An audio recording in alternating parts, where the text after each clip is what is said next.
Nous avons décidé de faire l'église dans les maisons, pour amener de la colonne de feu dans les maisons. Et la vision de l'église l'église de maison, c'est la colonne de l'église en réalité. Parce que ça a commencé dans les maisons.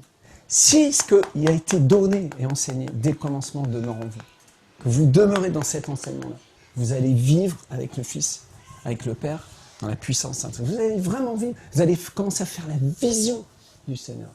Et si tu reviens à l'original, tu vas te retrouver dans une maison. Ça a commencé avec la maison de Corneille. Ça s'est répandu pendant des siècles au travers des maisons.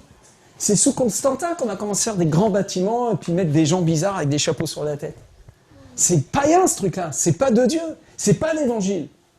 Jésus, il a fait sa sainte scène avec le repas de la Pâque juive. Et ce repas de la Pâque se fait avec la famille, avec les disciples aussi. Il a pris ses disciples, a pris les 12, et il les a formés comme un lien familial, un cœur à cœur. C'était plus qu'une amitié. Et je vous appelle plus serviteurs, mais mes amis, parce que je vous ai fait connaître ce que mon père m'a fait connaître. Et là, on rentre dans la vision du disciple-là. C'est pas juste d'aller à l'église, s'asseoir, et puis de recevoir un message. Ah, il va prier pour moi, il va m'imposer les mains, je vais tomber par terre, je vais me relever, je serai content, je serai guéri.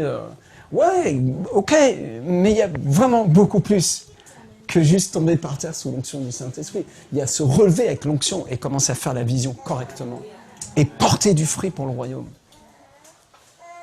J'ai envie de te poser la question sans chercher à te culpabiliser. Mais je veux réveiller quelque chose en toi.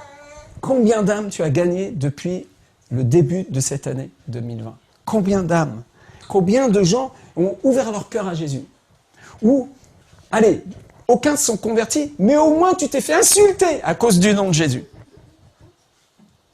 Combien ont été guéris au travers de ta prière ? Tu as imposé les mains à un malade, et le malade, il est mort 2 jours après. Non. La personne était guérie. En Afrique, on dit guéri. Les Africains ici.